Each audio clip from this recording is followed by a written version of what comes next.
Definitely good to be here. I've actually had experiences with the Art of Warfare before. Back in the day, I joined. I was just in a newbie little part of it for Brink on the Xbox 360. Xbox, really? I'm pretty sure. Yeah, I think it was an Art of Warfare one. I'm not sure that would have been us. We're pretty PC only. PC Although I only. re Then someone uses the name the Art of Warfare. it We could be. actually did have a couple of connection on the Xbox, I think it was. I was spinning up Brink on the PC side though, so that's quite possible that you have at Okay, least yeah. a run-in. The Xbox One did not last long. That's all I know. But that's more because of Brink than anything. Yeah, sad enough. There's a lot of games rising and falling into all the time, actually. Hmm. We're now at about, I don't know, Akis, how many games is it? I think We're 30 probably something. yeah, something like that. Um, all right, let's start with maybe three quick personal questions. All right. What is your favorite ship, your favorite gun, and your favorite map in the game, obviously? Um, Favorite ship personally is the Goldfish. Not because it is the strongest or the best, but I like the way it maneuvers and the way it looks, even though I get killed a lot in it. Favorite gun is the Hwacha, just because 20 missiles at the same time is ridiculously fun to fire. And favorite map, I would guess Parrot and Rumble, going in between the buildings and whatnot. That's a good one, yeah. All right then. By the way, is there anything you would like to know about the Art of Warfare? Uh, so you guys play 13 games. So what's your guys' main game? Like, what is the Art of Warfare's go to? It's quite difficult to answer, actually. It's Guns of I Icarus. wouldn't really say that we have a go-to. Like StarCraft. the way that stuff's all set up, it's very sort of divisional. So we have divisions set up for each game, and then there's a whole structure within each game. Hmm. And pretty much any game can come through the system, just whether it gets enough interest. Fair enough. looking at the units, the biggest ones are Star right Wars, now. obviously. Yeah. Star Wars is the biggest one. It's like Star Wars on the League, I think. Actually, yeah, they have a User couple joined your hundred, right? channel. You have 203, I think. No, Definitely. no 230, actually. Yeah, you're big, we got it. Anyway. Let's get on. Alright. Are there any new game modes in the works, like for skirmish? Not really. So it's really just the deathmatch and capture point. There's some small balance changes to capture point coming up, mostly just because some of the King of the Hill ones, like Crazy King, could last over an hour with like two teams of equal skill. We had to get that changed. Eric, who's in charge of all the balance and basically the head programmer or head game designer has some ideas that he's keeping under wraps that he might want to change for it. But everyone's been working really hard on co-op mode, so most of the engineering time's been slotted up. But we just got a new engineer, so like Eric's wish list of crazy things and fixes might get introduced pretty soon. Awesome. The next couple of questions are all about skirmish. We kind of group them together. If that's all Okay. right. Are there any new ships for skirmish in the works? So not until PAX East, it's going to be working. Most of the engineers, as I said, are going to be on co-op mode. But after that, we can relook at adding in more ships because the art team actually has some concept art for like some of the things, but then it comes to doing the actual hard work for it. Or I guess the more time-consuming work. So I guess the next new content is going to be in adventure mode. Well, so yeah, so co-op mode is. I don't want to say that because I know, as I said, Eric's got some things and he just got the new guy. So, but the next big thing so the next big thing is going to be matchmaking, and then after that, it's going to be the co-op expansion. And then matchmaking. Oh, yep. User joined your channel. So how is this matchmaking gonna work? User joined So- your channel. Mostly because we've discovered that our game is there's two games in it. There's Guns of Icarus and there's Lobbies of Icarus, and Lobbies of Icarus can take way too much time. Like too much time in a lobby, not enough time killing each other, Word. and it kind of slows down the pace of the game sometimes. So we've been working on a matchmaking mode and it'll also put people of the same skill levels together, because we also notice, organized teams. It's hard to find another organized team, or if you accidentally bump into an organized team, it's just not as fun because you're trying to figure out what your crew wants to do and all that stuff, and the other guy's like, listen, we knew walking in that we were going to run this galleon like this, and they just destroy. User joined your channel. So we're building a system to kind of keep everyone, make it work a lot better and a lot smoother, so. That sounds awesome. Alright, yeah, that's a good question. Will we ever see heavy guns in skirmish mode? The guns User got joined your labels like channel. light and medium, but no That was heavy ones. I think that's still a holdover from back in the beta days, because there was originally going to be heavy ones, but we made the medium ones really big.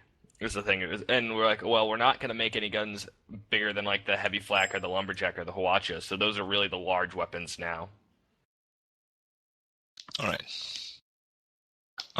Next question. Are there any plans to provide more systems for clans, such as the ability to register User clan joined your tag into a channel. database? That it's definitely something that we've been missing. Like, we put in the clan tags a while ago, just so people could at least show off what they were part of. We're doing a big User UI joined your change, channel. along with matchmaking and co-op mode and all that stuff, and one of the big things we want is to provide more clan support. User joined your channel.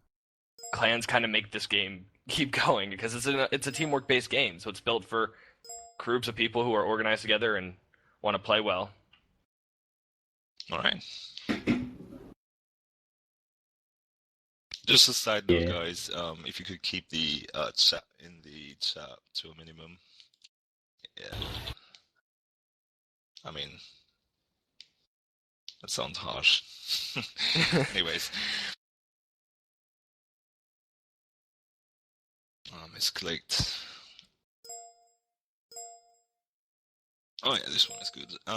There are controls for almost all parts on the ship on the pilot position, but no controls for the balloon. Do you have plans to correct this? Like venting or stuff? You mean like the tools? User joined your channel. Or... Like you can...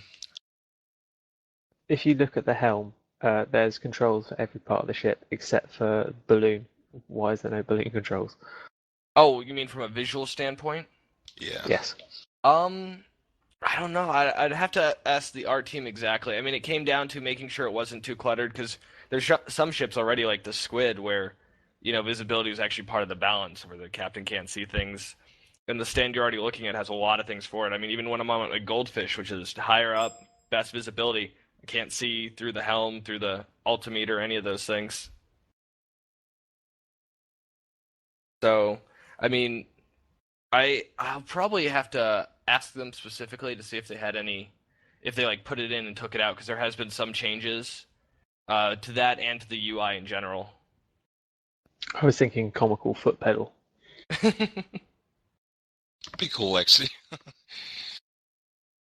Yeah, it would be quite nice to be able to see your altitude in relation to the skybox. In the amount of times that I've been flying over Canyon Ambush and got over a rock that you just can't make it over. Yeah, the blue bar next to the wheel is the altimeter, and once that thing hits the top, you're at the top of the skybox. Learn new things every day. You didn't. Never mind. And so says the TS. User joined your channel. Alright, let's get on. It's a technical question, I guess. Will it be possible that when joining a game not in progress, not being auto-assigned to a ship, when you join a game and you get put into just any ship, be better. So like from like quick join or from the match menu? I think like, any join actually. Yeah, you just from the match menu, I think. Yeah, so so you're saying when you click the match menu and then you join into a match, what happens? You just get put in one ship with a free spot. So, are you looking for it to I guess give you? the person who was asking that was going for. I can explain a bit so longer. Yeah, so you choose Basically, when you join a game that's in progress, you get the choice of joining a spot in a ship. When you join a game not in progress, you automatically jump into a ship, which means that if you join a lobby that's 2 seconds away from starting, you can end up in a ship as a captain. And I see what you're saying. Yeah. It would. So I guess it would be technically possible because I mean the system's already in there. It would just be a matter of doing it. So actually, let me add that because I've got it in my little handy little doc of ideas. So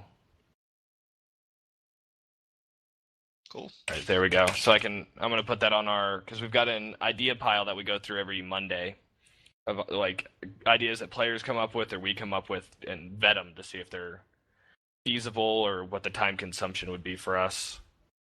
You're probably end up being something like an onboarding lobby to the side of it. Mm-hmm. User Or joined your even channel. just a system for joining in progress where you're not in anything until you actually click a slot. I guess the main problem with game starting is since there's multiple people joining, losing out on the slot, but sure we can work around that somehow. So we might not just because we're working on matchmaking, so most of the match menu is going to go away, so it's going to be something entirely different. the issue is obviously joining as a second gunner or a captain on a ship that already has a captain, and so on and so forth. Yeah, but if it's a quick change, I'm sure we could pop it in. I'll have to check with Alex, though. User left your channel. All right, awesome. Next question. Do you think 240 minutes in sandbox is really feasible for the teaching challenges? Oh man, all the challenges and the achievements have been through so much that I'm sure if I brought him up to so it used to be under Jess. She used to do a lot of the community management and just programming stuff and all the achievements. And they were even more vicious then. Like, there were just things that were just ridiculous to do. It was like destroy 100 ships outside of sniper range almost kind of challenge. So they've all been bumped easier, but what was the name of the achievement so I can have Eric check it out? Someone look it up. It's all the teaching achievements. It's Okay. the Okay. sixth teaching achievement. It's not just Right. the 6th, it's the 6th, the 8th, and the 9th, I think. Because that does sound like quite a bit of time. Almost. Swinging the ropes, that's what it's called. Number 6. It's number 6 and number 8. Swinging the ropes? Swinging the ropes and flight school. Flight school is number 8, swinging the ropes is number 6. All right. I'll have Eric check those out. See if they're just left over from when it was just ridiculously challenging. Sweet. The last one for the skirmish for now. Are there going to be any larger maps, like twice the size that now? So like larger maps and more ships, or just larger maps and same number of ships, or? I guess both. Well, so 4v4 is probably the highest we're going to go now, because if we go any higher, we have to up the min spec, because there's just going to be, if we make 5v5, 6v6, 7v7, a lot of the min spec we have in the store won't work. They won't even be, it'll be unplayable amounts of lag, because it's a lot of assets on the field. As far as bigger maps, those are possible. I mean, the big thing is balancing basically the map so you get the flow of battle so people aren't... Because we had a ridiculously large 2v2 map. It was the old Peryton Rumble. Used to be like 3 times the size and have more buildings and more clouds, and it was almost a hide and seek. And it's a lot of fun for the first kill, and then you figure out that you have to do it 5 more times, and the map took over an hour to do. Like, people would use the flares just to signal where they're at. Yeah, that's massive, actually. 1 hour. Yep. Although we had 1 hour games in our trainings, haven't we? Indeed. Quite awesome. I know It's just a good 1 hour game I'm not against. It's the ones that because like nothing would happen for an hour in the hide and seek one basically. Yeah, the ones that just drag on, you're doing nothing but flying around. Yep. Then you've got 3 guys on each ship not doing anything. So like, well, there's nothing to repair, nothing to shoot. So true. Gun's been buffed 8 times. I don't know what else you want me to do. That's good for achievements, though. Yep. All right, one more for skirmish. Will there be the ability to swap your class in a running game? Like when you join as a gunner and you want to switch. So it's been something that we've kind of talked about on and off in the office. I know the only time we've seen it be a problem is, I guess, if you join at the last moment, I could see it being a problem, now that you mention it. Or I know, when have you guys run into it? Because when we've seen people run into, like, being the wrong class, it's normally, I don't want to say intentional, but they don't work well as a team often. Second gunners. Yeah. If you get 2 gunners, one If lane your soldier. captain drops and you get people just like running around being like, oh, who's gonna drive? True. I could see that. Happens quite often, though. Really. Oh, I guess that's it. I said I'll add it to the idea pile, bring it up again, see what they think. Alrighty. Another personal question now. Okay. By the way, if you need anything or if you want to make a break or something, just tell me. No. I got all the Neosporin and bandages for the wife, so she should be fine. All right. What is your job for Muse Games every day? Like, can you give us a sample of your schedule? Sure. So I'm the community manager. So my day involves. So every email that gets sent to Muse Games, I answer. User left your channel. Whether that be like, hey, I think this weapon's unbalanced. I have this idea for a ship. Fuck you guys. You guys are great. So like anything or the big ones, the game isn't working with this or something like that. And that takes up a good portion of the day because we get a lot of things that come in. Luckily, a lot of the support cases, so technical issues, we've got them in kind of buckets now. Like, okay, well, you've got Hamachi, or you have Avast, or you have this program that's been known to cause issues. Simple fix, very cut and dry. Or my favorite, you're running a pirated OS, and it causes problems for you. Like we've seen that one more than once. Like we do not work with Windows Vista Black version. Vista's below our min spec, and pirated versions just don't work for us sometimes. I mean, there's just all those issues. So that's a big part. I also run the community ambassadors and the community mods, so the people in the forums and in-game who kind of keep track and try to keep the peace. I take care of them, so basically, if there's any issues with them, I handle those. I hire, but they're volunteers, so I choose which ones we're going to take on and some we aren't. So we got a guy apply called Irate Black Man. He's not going to make it in. Kind of situation. I also handle the Facebook, the Twitter, Steam forums, which is, if you ever look at a Steam forum, you can tell which companies care about really communicating, which ones don't. Because it just gets ridiculous when there's not someone stepping in to say, like, oh, we see this problem and we want to fix it. Like, if no one says anything, the community gets kind of crazy in those forums. That's really true. Something we noticed with Muse, which is different with the other developers, really close to the community and really helpful and open.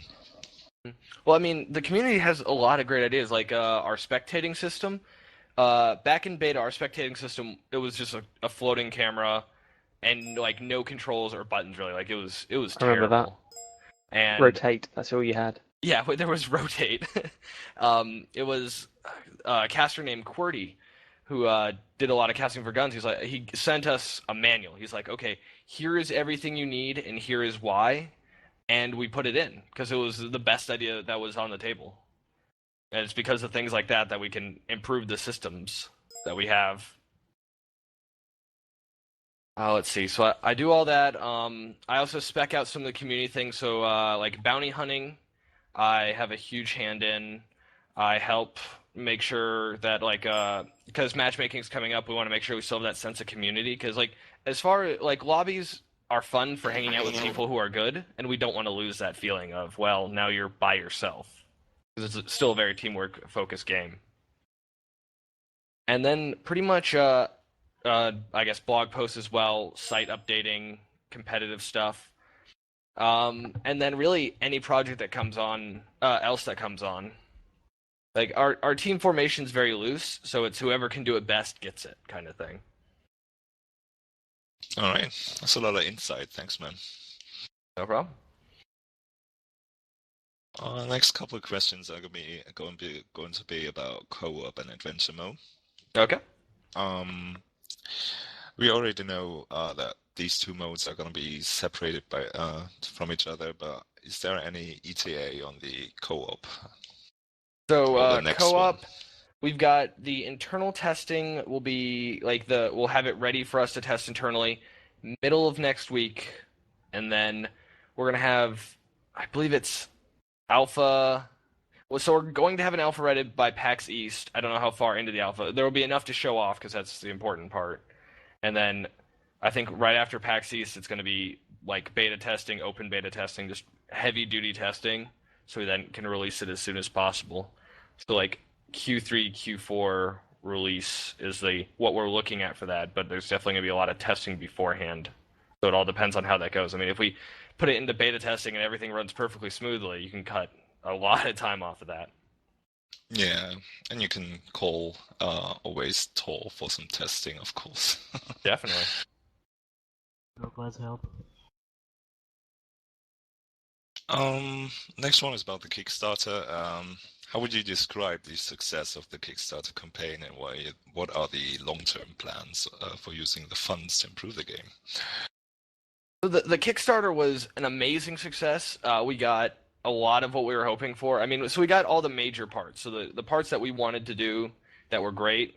Actually, and it was almost too successful because there was like so much that we wanted to do that we had to split it up into co-op and adventure mode because we didn't want to have people have to wait for us to do all this great stuff that we want to do at once. So, and of course, anyone who donated to the Kickstarter or even pre-ordered adventure mode also gets co-op because we're not going to sneak in a fee. You paid for it, you get it. It is for long-term plans. Like there's some goals we didn't reach, like viable biplanes.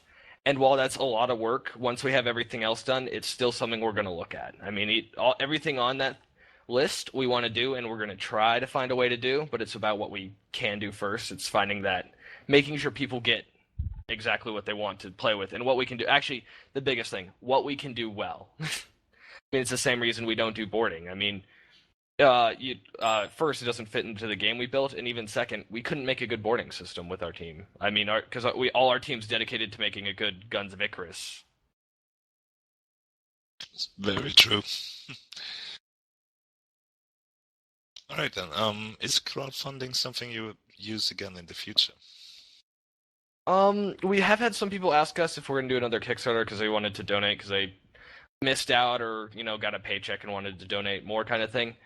What it's going to come down to is we want to finish everything we promised for this Kickstarter before we do another, because we have the funds to do it. So it's not like we need to reach back in the community for more money. Like more money is always great; it means more stuff. But we set our goals on a reasonable standard. Like we didn't say, well, if we hit this number, we can probably do this. We said, well, if we hit this number, we can make adventure mode. We can make the economic system. We can do this. So we're going to finish that up first and then decide, depending on how it sells, what we want to do next, where that's going to go. All right, fair enough. What features are you most looking forward to players getting their hands on? Oh man, there's a lot. A working harpoon. This goes back to skirmish, but it's just been on our list of fixes for so long, and Nathan's like taking a look at it next week, who's the new guy. So I'm really excited. Anticipated then.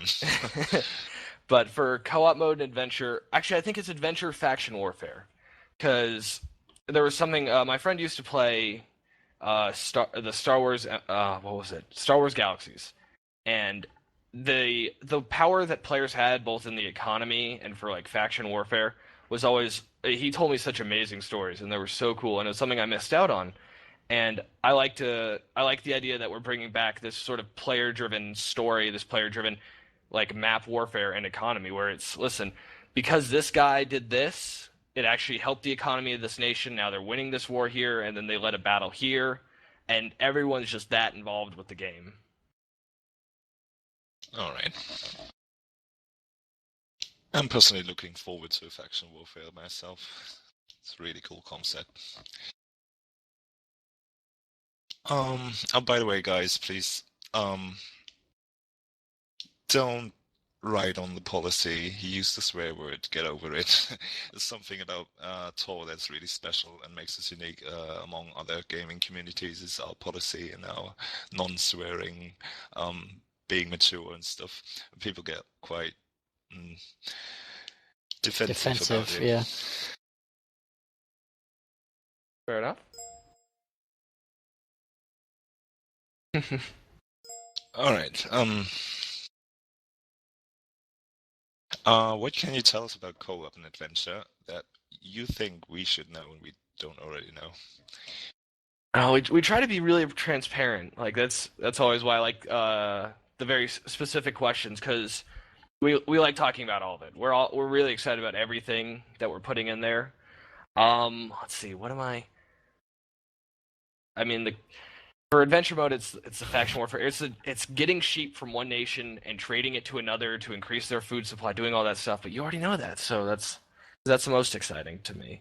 The boss ships that we're working on for co-op mode, I think, is the most exciting. That we don't talk about enough. So because we talk about, you're going to shoot other biplanes and other airships out of the sky, and that's smaller and the same size as cool. But there's going to be bigger boss ships, just large targets, things that, sort of like the tank in Left 4 Dead 4, that feeling of dread and that tense feeling of, well, is this going to appear? Are we going to be able to take it? Are we repaired enough? That's awesome. I think someone actually wanted to ask about the bus ships. So they are going to be AI controlled, and they're going to be random encounters. So Valve has been really cool.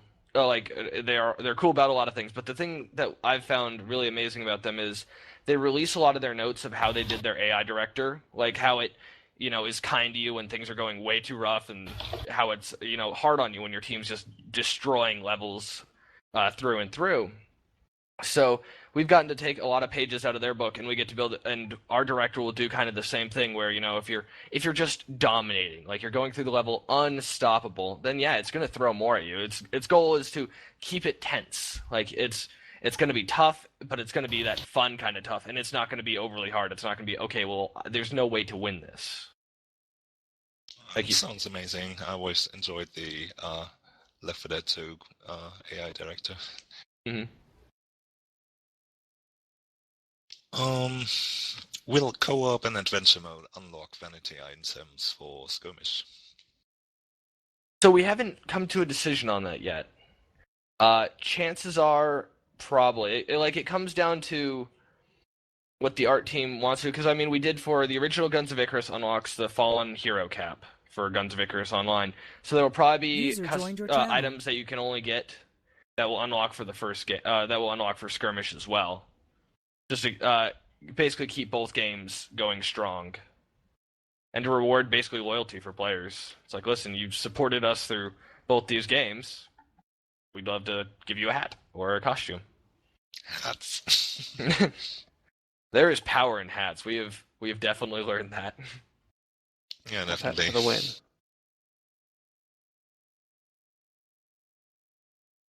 If in adventure mode we are to believe we live on our ships, where do we sleep, and where do we relieve ourselves? Ships need basic facilities, and that's an exclamation, actually. Well, you can always relieve yourself off the side of a ship. I don't know the effect it'll have on the town underneath, but no. It's always been one thing, because in skirmish mode, all the ships, like when you do level design, it's all about where you want the players to go. and the paths you want to give them. So in Skirmish, it was all about building a great level. So like, giving the goldfish ways to jump down, or just the ladder and the ramp on the spire. They're all about paths and making sure it's almost intuitive. So if you start adding in, because a bedroom is useless for combat. So in a PvP game, there's just nothing for it. It's like, oh, I walk into the bedroom and now I'm a waste of time for the team right now because I'm not repairing, I'm not shooting a gun. When adventure mode comes out, we'll probably have more story elements and lore around where your ship docks, where you spend your time, like all of that stuff. Because the ships were originally just built for, this is balanced on playing against another person. Yeah, so ships interiors are something we're looking at for late adventure modes. So, yeah, I mean, so I don't know if the goldfish will ever get a bedroom, but we will have a hotel guns or something in towns, or even a lore of just it, or even it might even just come down to concept art of what a full ship would look like. Like, I don't know what the art team's fully planning, but the problem is still, it's just, you're going to be playing on this ship, so empty rooms. Well, I mean, they're really awesome from a lore standpoint, but from a gameplay standpoint, you have a new player who comes in and is like, okay, well, I walked in these 4 bedrooms and 1 bathroom, and nothing happened. It's about the immersion. How about a tactical nap? Tactical nap. What about My character's getting sluggish.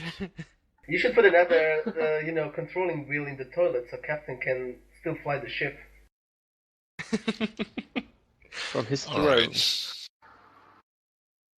Tactical bathroom break. In terms of not redesigning ships, you could always stick a hammock somewhere on the side. True. It might be an art asset.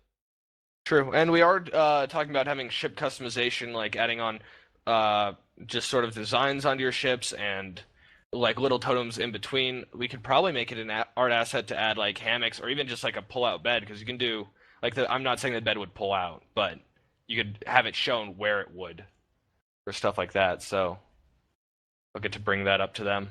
Steampunk version of a TV right next to it. Diesel punk, bro. You mean magic box? His bunk. I'll be in my bunk. No Firefly reference. Oh, okay. I trust me, I was thinking it myself. I was just like, how am I going to sneak this in? Always count on Hunter doing that. No, I've been looking forward to customization for a long time. Like flags, like banners you can dangle off the end of your ship. That'd be great. Just a big English flag on the side of your ship. Surprisingly, with Steam Workshop, because it looks like it's so simple from like the player side, because I thought it was too. It's like, well, why don't we just open up a Steam Workshop page? Like, isn't it that easy? No, as a developer, we have to build the uploading system for getting those things in the game, for getting it up to the Steam page, and then we also have to vet it through all the penises that would come up for people's banners. Like, so as soon as we have an uploader, I've been designated penis watcher for that. Oh man. Yeah, it's gonna be a fun addition to the job. I mean, it's the problem with having, or I'll find an intern probably. Or one of the community ambassadors. I mean, when you're a small team, though, those little jobs, the unfun jobs, they have to be done. Is the big part. I mean, it's not like we're like. I'm sometimes jealous of companies like EA and stuff, because they can hire 100 interns just to look for penises in their like upload content and stuff. Somebody's got to be the janitor. Yep. A hunter will, I'm sure. No, like wouldn't it be bottoms? I mean, here's the toilet scrubber. If you've seen the latrines. All right. Just one more skirmish question. What are your thoughts on more detailed game information in game as opposed to web and forums and wikis? Like hard numbers. Well, so I know because we introduced either a month or 2 months ago. It was the more detailed notes, Wilson's notes on the weapons, which had a lot more data than we originally had. There's a lot there. Eric, the designer, he's really big on not giving away everything though, because if you give away everything, people will crunch the numbers and think they know the best theory, and he really wants people to shoot the guns and fly the ships to figure it out. He wants it to be a lot more organic, would be the feeling.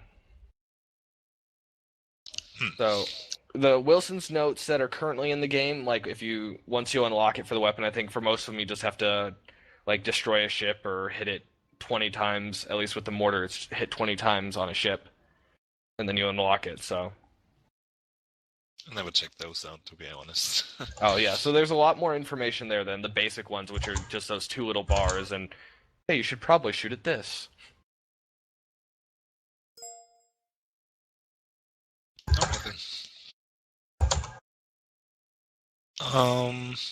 Some questions about the development and your team. Mm-hmm. How big is or was your development team at the time of release and now? So time of release,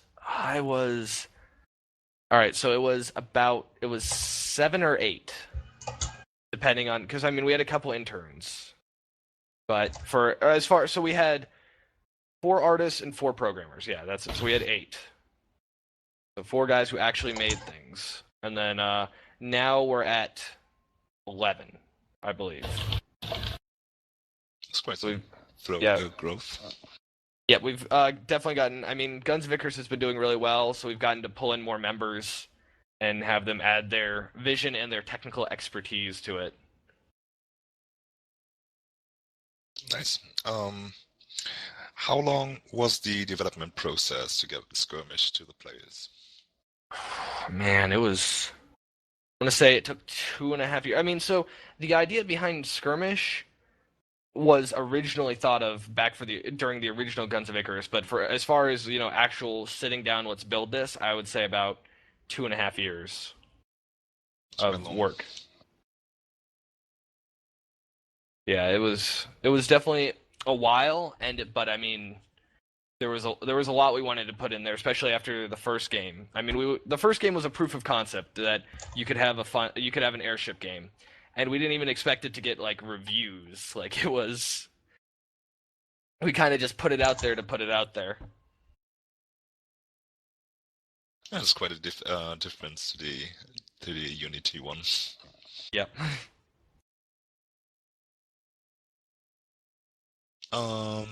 Is there anything that didn't make it into the game that you guys would have wished it would made it in? Man, there's always I could pull up the approved ideas pile right now. We'd always love more. I mean, if it was in our control, like if we could sit there and be like, hey guys, we're just gonna sit here and double the number of ships and number of weapons and maps and tools and all that stuff.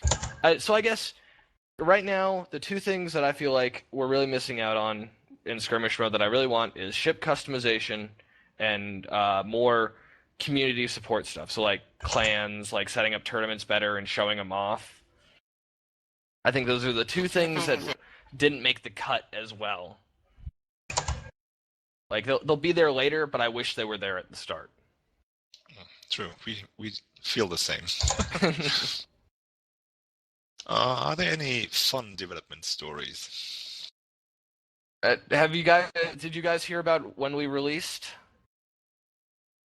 Tell us.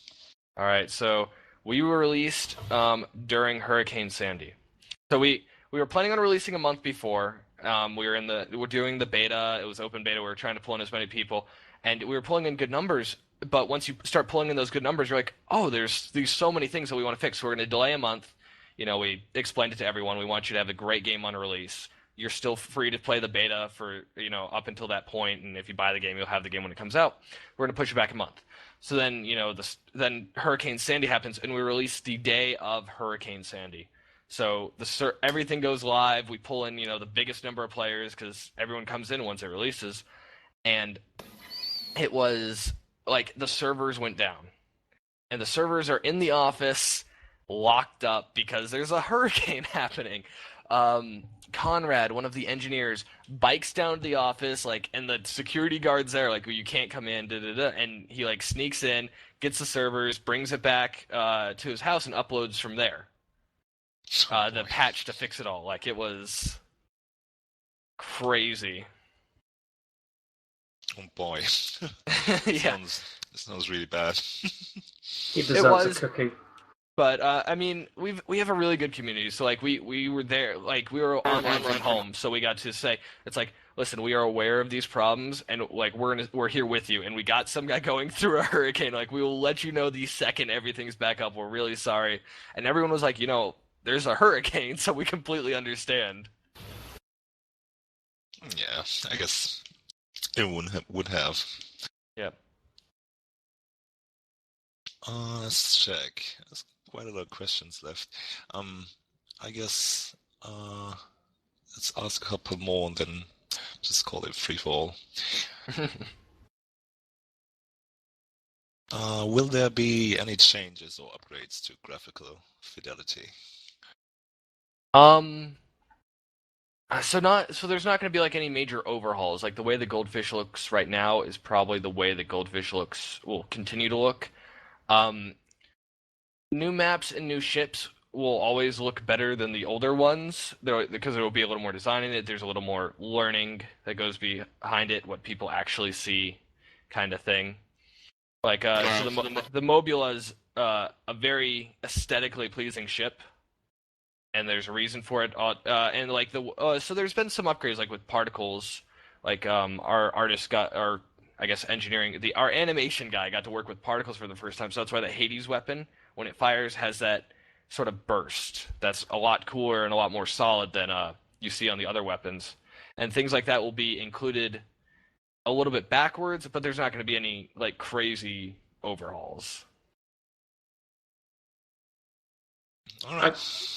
I actually noticed the Hades particle earlier when I was firing it, and it did look really nice. Let him know that. Very nice particles you have there.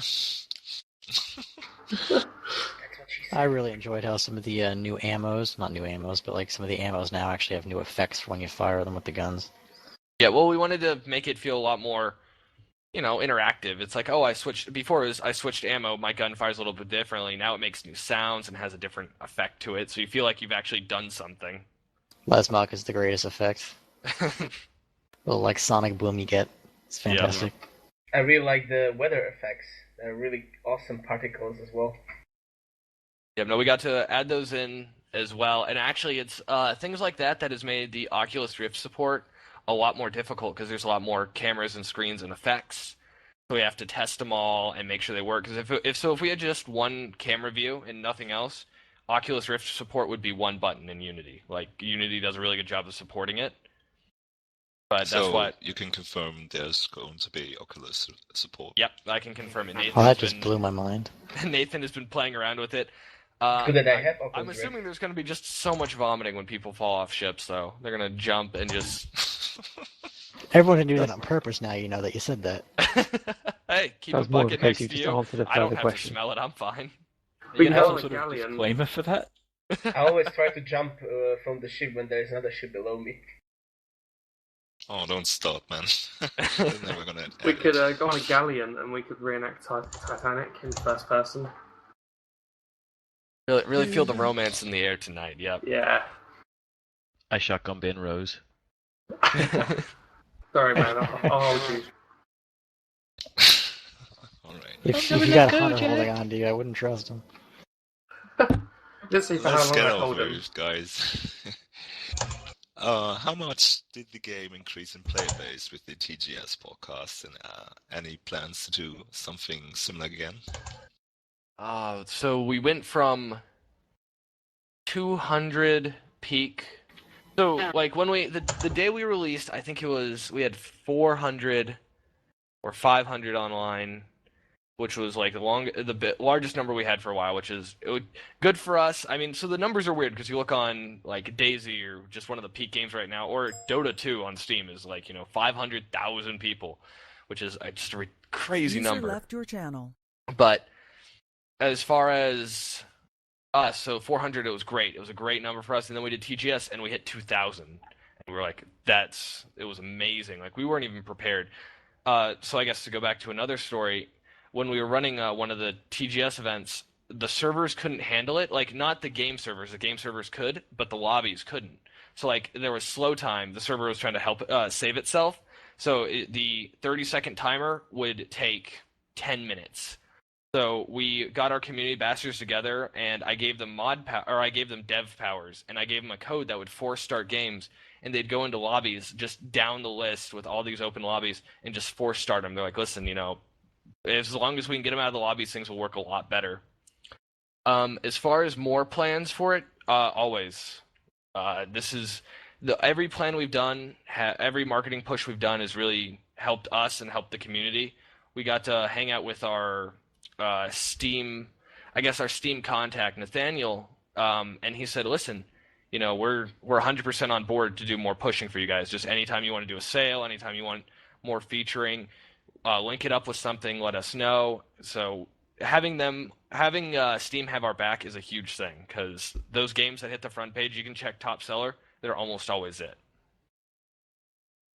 Right. So, for example, the free weekends on Steam and all these specials obviously increase player counts. Are there any plans for something similar soon? So I mean, free weekends are always the big thing with the free weekends is making sure everything can handle it on our side. Because the worst than having a free weekend is having a really crappy free weekend where it just dies for everyone. The big plans are probably going to come with just doing more flash sales, more daily deals to begin with, as we because we're increasing the servers as well. So even out of region. So because we want more servers in Australia, we want servers in Russia. We want to make sure that players from everywhere can really take advantage of the game and not be stuck in. Sometimes there's lag if they're playing too far away, because that's just how it works. So your server infrastructure is going to be improved. Yep. Awesome. And also when we do that, because right now we're currently just using one company, but once we expand it, we can also do things like LAN gaming for the tournaments that want to happen, and for players that want to LAN game with each other, and we can do that more in co-op mode because you don't really need its opponents for that. And also have player-run servers. Dedicated ones, that would be awesome. Dedicated player-run servers. Actually, common practice in TAW to rent servers for each division, which is a thing we're missing here now. Yep. It's definitely one of the things that we're looking at improving, because we definitely think it's something that's missing as well.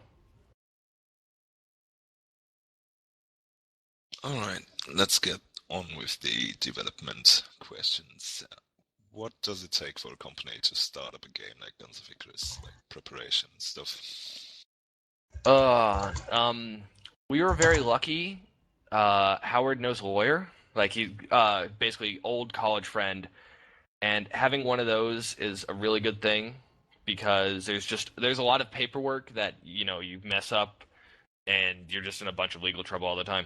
So it comes down to having sort of those the business basics down, because you're making a company here, but it also comes down to having a team that can work together, that can work on the same thing. So the way that we work this sort of loose form, who has it, raise your hand, what are you taking on, what idea do you want to work on thing, it doesn't work for everybody.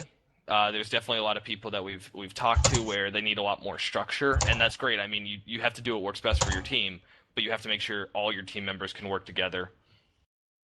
User disconnected from the big thing is also making projects that are within a reasonable scope. So you'll definitely see User on disconnected Kickstarter from your some channel. people, or not Kickstarter, I guess a little bit on Kickstarter, a little bit on like Steam, where the early access things where people are promising a whole bunch and on sites, and I'm really curious to see in a year or two where they end up. Just because they're like, oh, we're a 4-man team and we're going to build the next World of Warcraft kind of thing. And it's like, well, that's really ambitious. Right. And I bet you, and everything you've described is awesome. So if you do everything on this list, you've made the best game ever, but you need to work within your confines. So that's why we have, the first Guns of Icarus, which, is a very rough proof of concept of what we wanted to do. And then once we had, a little bit of a following, we had a name, we got to do bigger and bigger projects. All right then. I guess the rest of my questions are on the item and game mode and map suggestions, and I'm thinking we're putting this in the free for all part. So thanks for answering this extensive list. Be very very kind. I had a lot of fun, and now I get to have more fun because we get to blow each other out of the air is the plan, right? Or work together, either one. First, I'm gonna ask anyone in the channel actually if there's any more questions or anything that's not being covered you might want to ask. Actually, yes, I had a question. I don't know if that's been answered because I've been away for a little bit because I had a few things to do, so I was AFK for a while. But I heard you talk about like making actual working harpoons. But do you also plan on making like an ability to like board people's ships and whatnot and like sabotage them from the inside?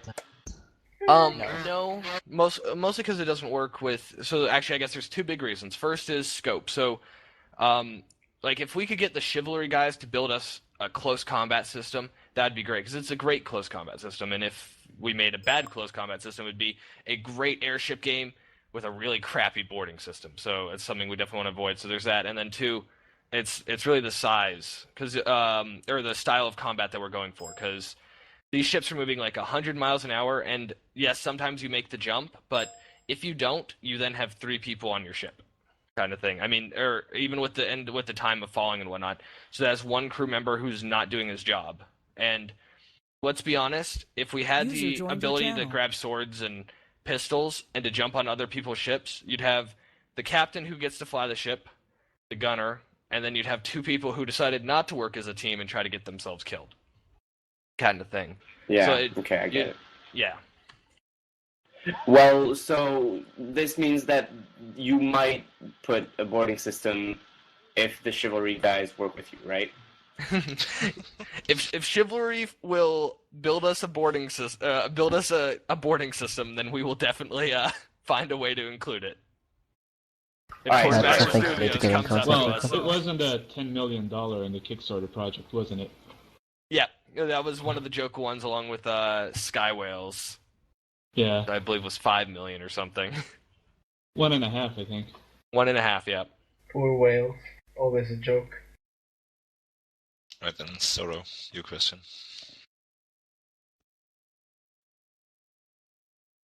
No sound. Sorry? Gotta activate your mic, Sorrow.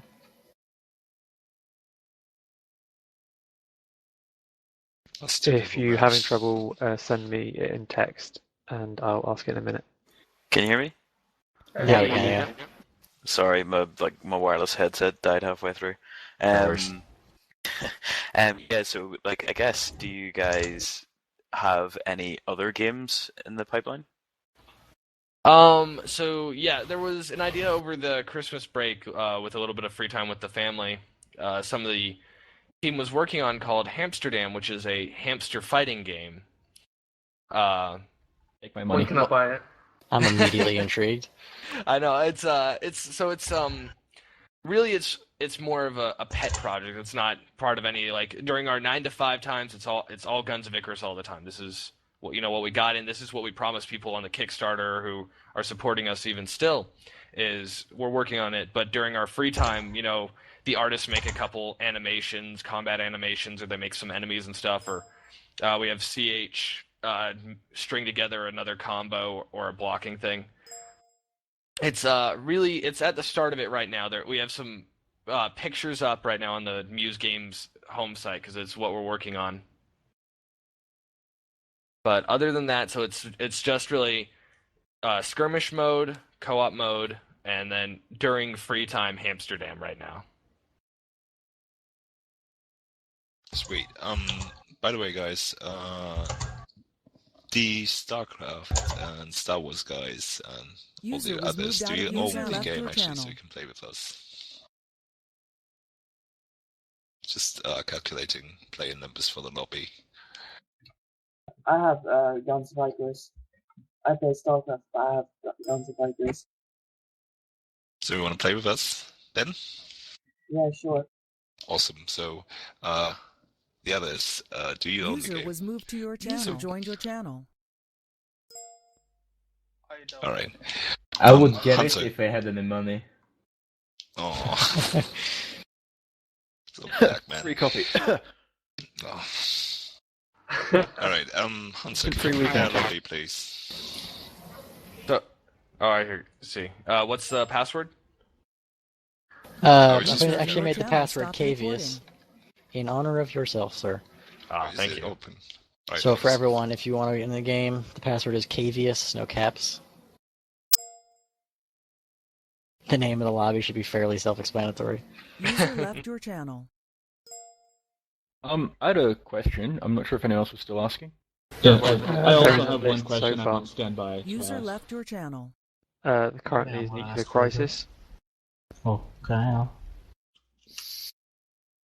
So my question was, is there any implementation or plan to implement an actual free-for-all, like one ship versus one ship versus one ship, or more than two, like going up to 4? So 1v1 situations, back in beta we actually tried a 1v1. The Duel at Dawn used to be a 1v1 map, which is why it feels so closed and claustrophobic. The big problem is our ships aren't balanced on a 1v1 level, so it wasn't as fun. Is the real problem. Is you'd have people like, listen, my favorite ship does well when I've got a teammate. So things like the Goldfish was definitely a big limiting factor here, because the Goldfish is a great support ship because it's got that one heavy weapon, and it can put that heavy weapon anywhere on the field with its maneuverability. But 1v1, it does not do very well. And a lot of other ships and weapon combos suffered from that. So a free-for-all probably won't be a mode that we're going to build. Yeah, I actually wanted to ask if you plan to have more than 2 teams on the same map, though, like 3 teams, 4 teams with 2 ships or something like that. That is something we can actually do. And it is something that we've been looking at doing. I know Eric's trying to figure out the balance for it, like if we need a different map or how would he balance the spawn points for that. As you can tell, we definitely put a lot of stuff on Eric. We keep him busy all the time. He gets to design all these systems.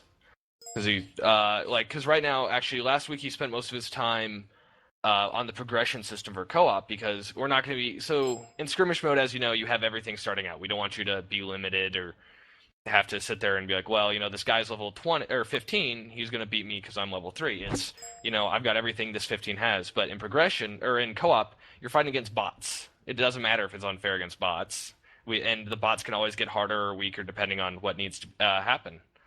So he's been building up just these awesome ideas of basically being able to do even more cool things with ammo, things that would be unfair to do to players, but are going to be a lot of fun to blow other ships out of the air with. Like Game King? So yeah, actually there's definitely going to be...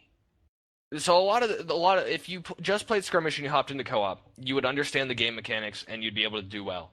But co-op is definitely going to have some different elements, especially with the way you upgrade into progression. You'll have more movement options as a pilot, more different ammo and gun, or not gun, but different ammo options and the way they work. Because you could go up to plus 50, plus 60% shot speed without it being overpowered, because they're bots.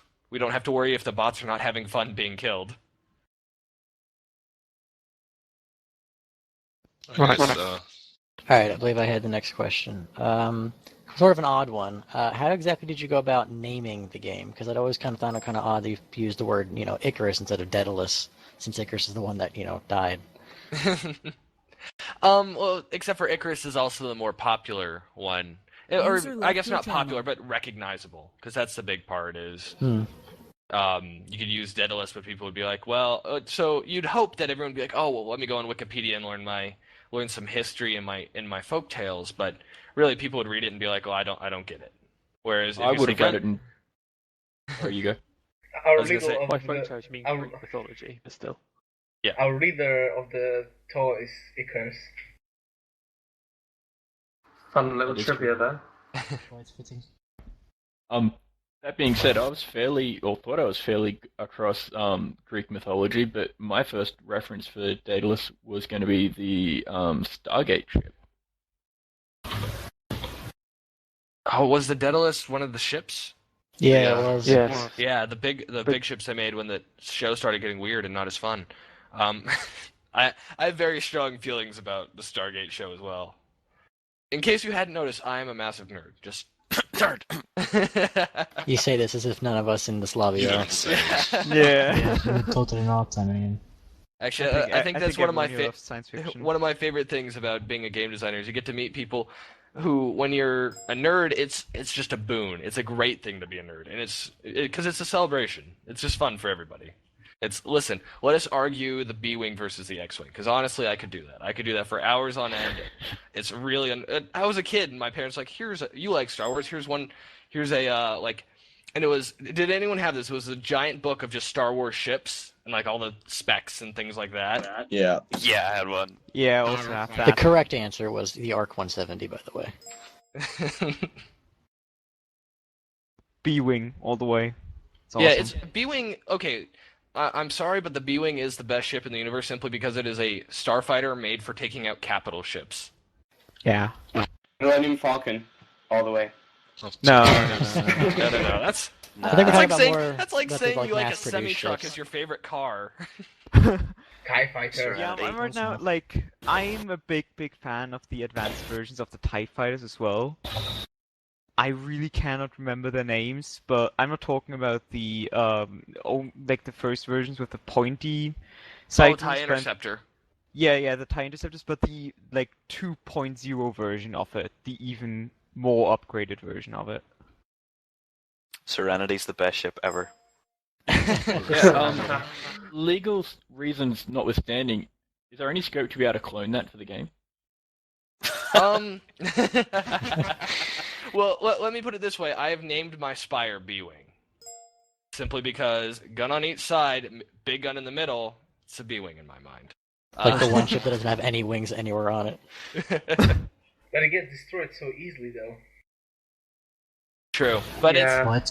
but it could take out a capital ship if we had one in the game. It's got the firepower. Yeah, I'm such a massive Star Wars nerd, especially with all the spaceships. I still have the old N64 with what was it called, the flying game for the N64 for Star Wars? Rogue Squadron. Yeah, I think that was cool. I never actually played through it, but I love it. But X-Wing it's versus too TIE difficult. Fighter was the most amazing God. one for the PC. I mean, Star Wars Battlefront 2, my friends would be like, I want to shoot stuff. I'm like, shut up, I'm doing a ship battle. And I don't care. Battlefront 2 is an excellent game. Oh yes. yeah, I hope so much that they don't screw up the whole space combat part in Battlefront 3. Yeah. EA's doing it. Of course they're gonna like make it bad. I mean, come on. The problem with EA isn't really the development; it's the timeline. That as a publisher, they're like, "Oh, well, you have to release it now." It's like, "Well, it's not ready."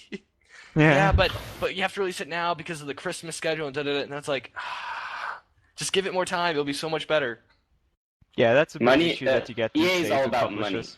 money, you know. Well, all companies are much. I was gonna say it's Yeah. selling out's not bad as long as you can, make a good product. But unfortunately, it's becoming a lot more market based. And I always hate taking this argument because I'm part of an indie company. So of course I say indie companies are the best, ha ha ha. But like when you look at Ubisoft and EA and all that, their release schedules are all built around money and not quality of the game. So we're going to release a copy every year. We're going to release it at this time because it sells the most, which is good for them, and it's it can be good for the gamers because they get to put in we have multi-million-dollar game costs now. I mean, they put in a lot of money. They build great technology. The Frostbite engine is beautiful. Trust me, if we could have that, I would be so excited. But the bigger the companies they are, they're kind of getting worse. Yeah. And more about the money. But the problem is you also get rushed products, or you get things that aren't finished. I think it's because they're so large. It's because they have people who are just working on the business aspect of things and marketing. They're like, okay, we don't really see the production and development side of it. Like the best example. Oh, by the way, Yeah. Since you're a game developer, you probably know the answer to that question. Why do every single game release on a Tuesday? Tuesday? On a Tuesday? Big Well, I mean, big games always release on Tuesdays.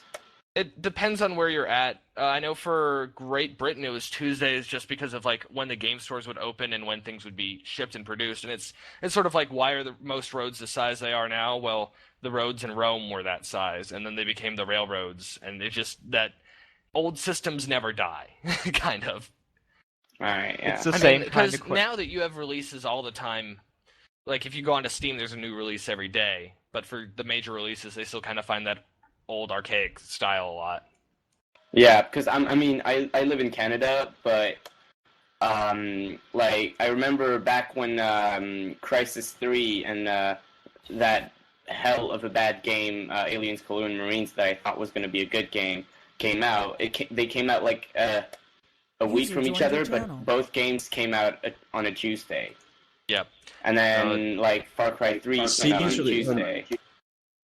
CD's released on Tuesdays too, and movies usually on Thursdays. Yeah, it's all about the shipping mostly, which is actually the most depressing thing is that we're now slaves to physical copies when we're all digital. Let's be honest, most of the things we buy video game wise is like, listen, you could let me download this, it's done. You're not going to do any more work for the next 5 days.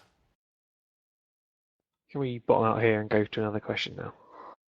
Yeah, I would like to ask, since you said you're checking all the emails, so what's the main thing people are complaining about or asking you? So the majority of the emails are something in this game's not working, and it's normally just something in their system's weird. Like, so they'll be like, I'm lagging, and one of their startup programs is uTorrent. So I'm like, could you try turning off uTorrent? Like, oh, it works perfectly now. And like, I'm not against torrenting. I've got no problem with it. I just like it when people are torrenting something and don't understand why other things are lagging. That's kind of how it works. Is that a common question? So a common question is, it's like the game doesn't start up or something's lagging, and if it doesn't start up, normally they have like a bad Ethernet card. Like the killer E2000 22000 Ethernet card has major issues unless you have the latest version of it, and a lot of people don't. And then also because it doesn't auto update, and also you have to then go into the driver or open up a program that accesses it and change the priority of things so it doesn't get blocked. I'm most used to seeing people saying, I keep moving left, or I keep moving right, or I keep moving forward. Oh, that one is if they have another controller plugged in. Yep. That'll do it. So you can either increase the dead zone in the options, turn off joystick controls, or unplug whatever controller you have in. It's always just unplug your controller. Yep. Will you ever have... you were next. Will you ever have the... friendly fire option in the game? So if we did it, would be included in like a hardcore mode. The big thing, so I mean, it's possible. I mean, it's one of those ideas that's come up before, like inside the office, and we've always thought about it. The worry is it being unfun, because if you get shot by an ally and then gets terrible really quickly, it's like, oh, it'd be a very easy way to abuse, yeah. But that's the fun. I mean, you laugh at it after the match. True. Yeah. But if it was included, it'd probably be like in a hardcore mode where things were a little more intense and brutal, and you got more. Maybe punished. just a tick box on the lobby, True. like a team shuffle.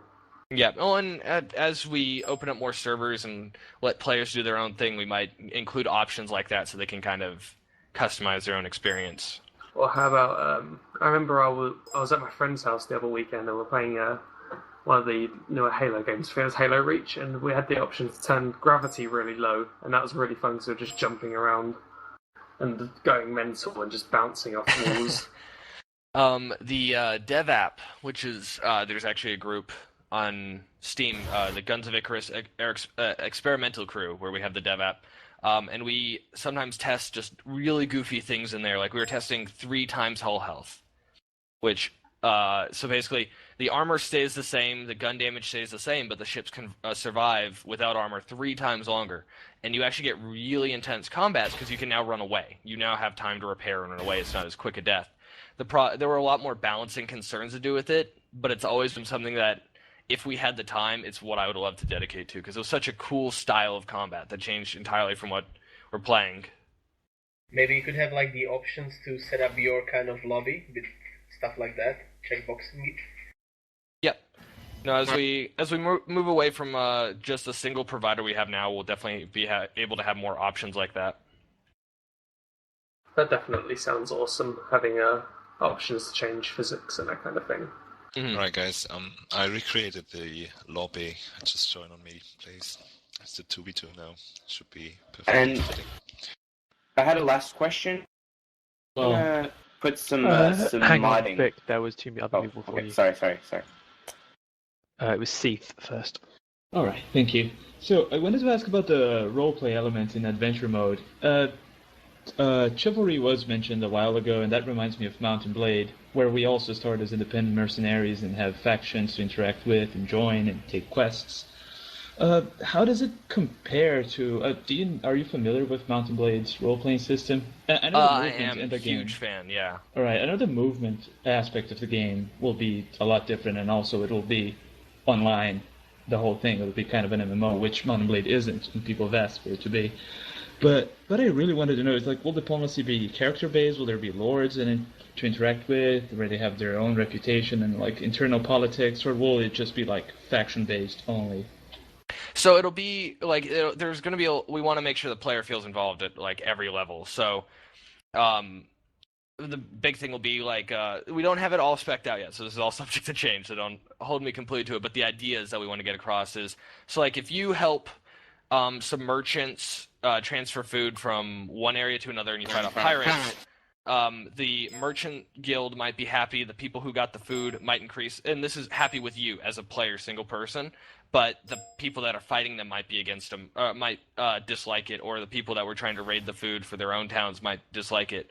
So it'll be building up these alliances and becoming more powerful within the faction, gaining more favor, and being able to do more. So you go from being you could be, a mercenary working for every group equally. You could be a privateer working, independently, but very strongly with one group, or you could almost be, I don't want to use the word soldier, but almost just a contracted soldier kind of. All right, but factions are made of characters where they have a completely independent. I mean, are they treated game-wise independently?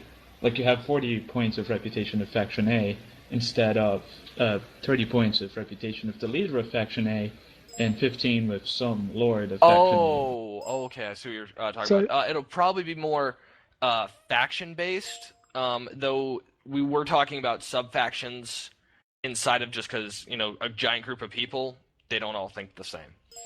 But it'll come down to whatever, what we think we can do best, and which way is most engaging and interesting to the player.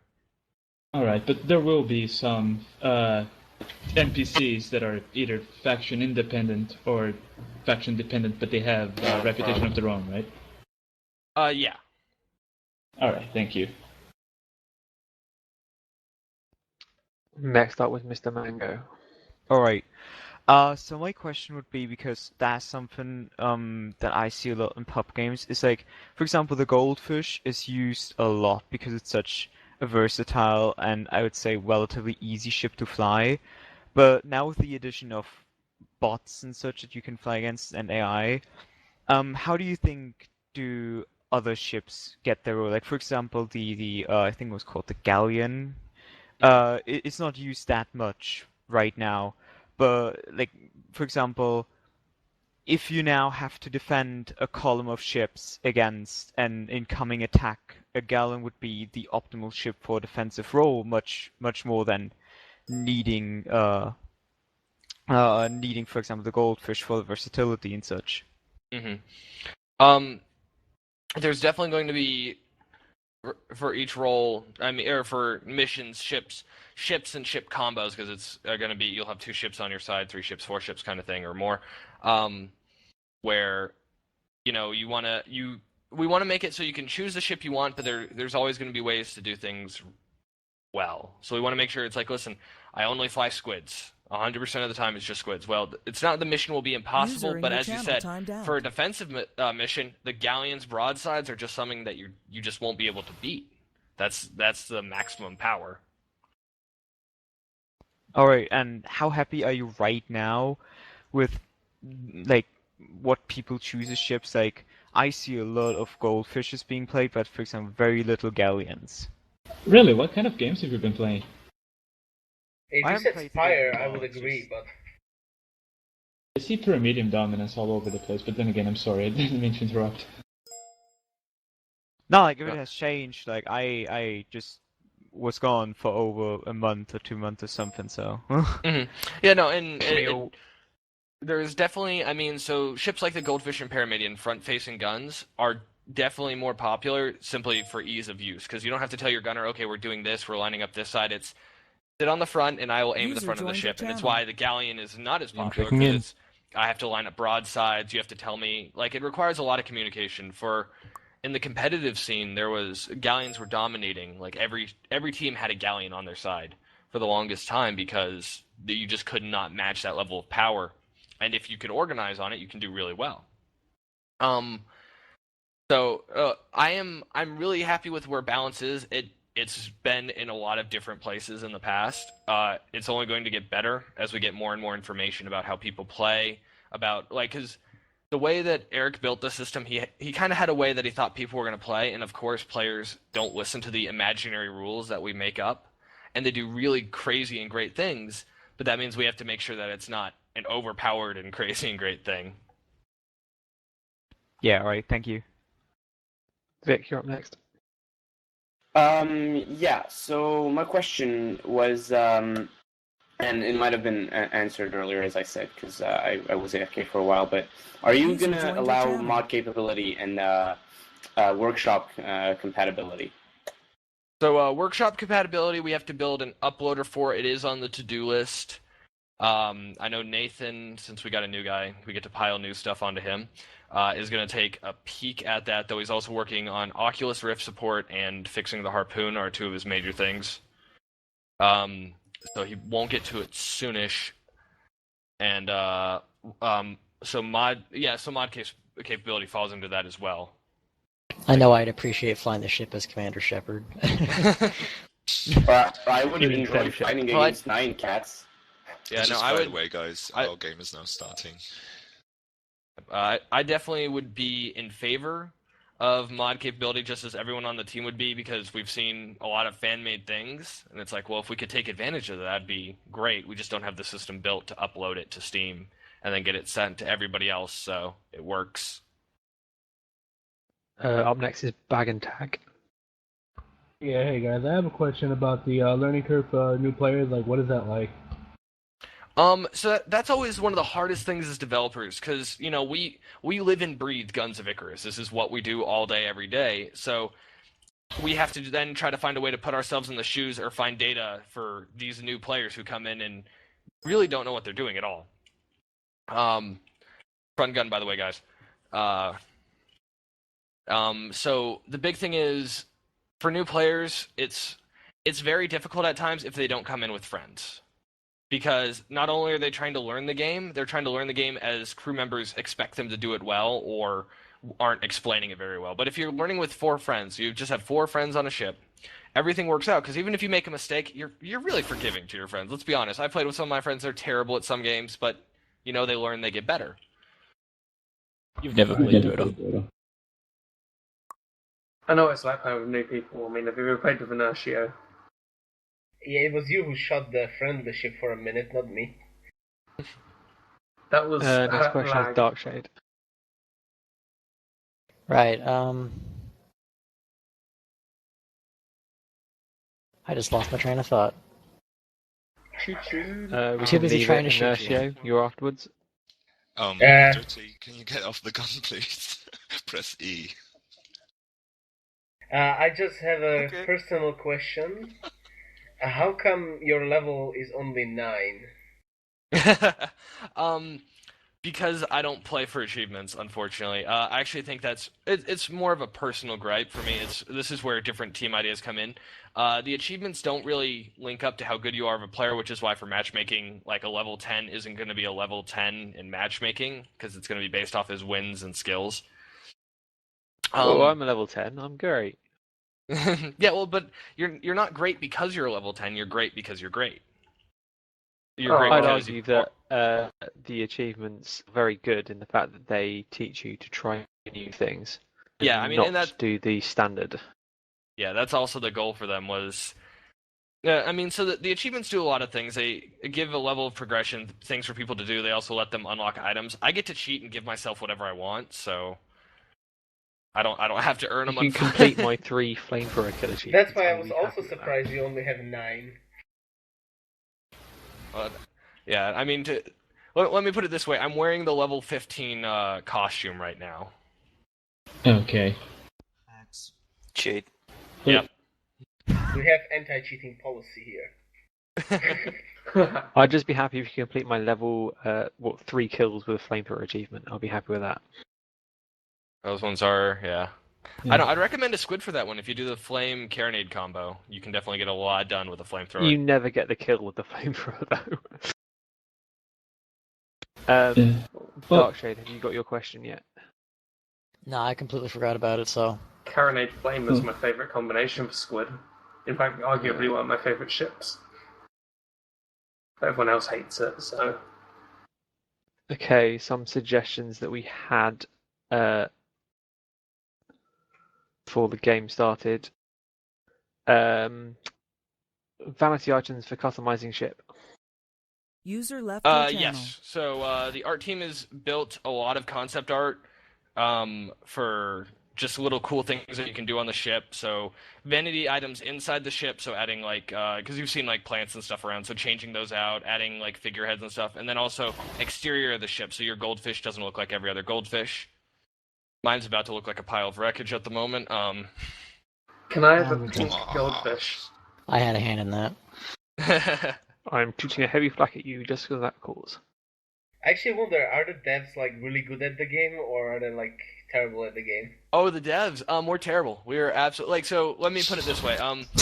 There are 3 devs that I would trust in any sort of competitive setting.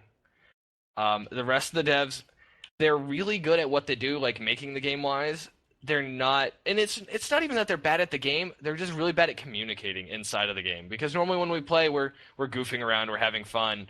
We haven't had the chance to like work together as a team inside of the game with that intensity. Aim for the spire, because he's going to turn his guns and knock out your weapon. Well, that's not very nice. Yeah, well, I see that spire. I see what he's thinking. I can see it in his eyes. But that is also how it should be. Or something. Because we play dev games every Tuesday and Thursday against the community, like all the devs together, and we lose a lot of them because the other some teams will come in and they're organized. I mean, they've practiced for playing very well. Then everyone knows their roles. We come in and be like, well, I guess I'm taking this ship today, and I don't know, grab some ammos you guys like. That's very much how TAW rolls. It's the fun way to roll. It just does not help us win a lot. That is unfortunately true. How the heck am I hitting them? Yeah, but isn't it also principle like you're doing something wrong if the devs are better than the players? That's true, yeah. Actually, that's something I'd like fixed, because it reminded me of the CE Sports tournament we once competed in. Canyon Ambush, and on one of the ends of the map, there's a building, and it wedges between the building and the edge of the map. And we're in the second round of the best of 3. And our ship got wedged in there, our galleon. And we were just slowly dying and watching our ally getting killed by the enemy's 2 ships. We then lost the third game after winning the first. Yep, It's called being a terrible pilot. With that, I think if I remember that one correctly, that's when we had the stickiness issue, right? Where you could get stuck on buildings and never leave until death. I got the kill. That you still get that, and the trick is you turn your engines off and you bounce off the building. Because there used to be this city used to be called Velcro City by a lot of players because you'd always get trapped. like we put in a lot of effort to fix it. It was actually funny because the fix led into this really funny bug because to stop the collision thing from getting stuck, where you could go through it if you moved slow enough and just basically thought happy thoughts. That sounds awesome. Yeah, you could go through the bottom of the map and do all this weird stuff. Like I discovered it before the players, which is a first. Normally the players, the day after we do a fix, they just tell me, they're like, oh, by the way, you broke this as well. But, so I found it first, and I got to, like, no one got to find out about it, and I was so excited, so I was like, we had that fixed as well? Yeah, so that one's been fixed as well. You can't slide in through buildings. Like, the middle building right here, it's got a really flat surface, it was perfect for it. You could hide it and actually shoot out of it, and they couldn't shoot in. That was my first thought. I remember the times you could actually slide into the other ships and could see like the balloon going through yourself. Yep.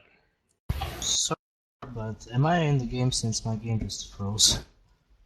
You just disappeared in Nuclear Crisis. Awesome.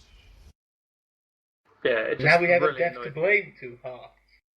The next suggestion, as terms of games, was danger areas. The EGs were anti-aircraft zones, minefields, or AI drones patrolling areas. That could definitely be possible. I mean, we have danger zones on like the Dunes map through the clouds, so I mean, the idea of having the map fight you is not something we're against. I know the next map that we want to do is going to involve a lot more darkness and lightning. Like, so basically, because the hide and seek feel we used to have for this map was cool, except for the flow. Like, other than the fact that it took an hour to find someone, a lot of fun. So we want that kind of like mystery, like you bump into them almost. That night fighting feeling. It kind of moves into the next area, which is day, night, and weather variants of the same maps. So as we build more variant tools, so like I think Alex is finishing up the lightning. Like I think he's got the code now that he won't tell any of us that can summon lightning strikes. That don't do any damage; they're just for visual things. As we get more tools like that, we can include them into games. Yeah, that's a shame. That should hit like a balloon and put it on fire. So you're saying that AI areas are something that's we might see. So yeah, but like more in depth rather than just clouds. Yeah, so there'll definitely be more and more dangers than just clouds. Like I know lava and volcanoes have been talked about. Just that idea Volcanoes? Oh yeah, if you fight around an active volcano. What about what destructible? If a ash was thrown into the air, and then that would damage a ship like a normal damaging cloud, like dynamic maps. What about destructible like buildings that you could like destroy and then fly through?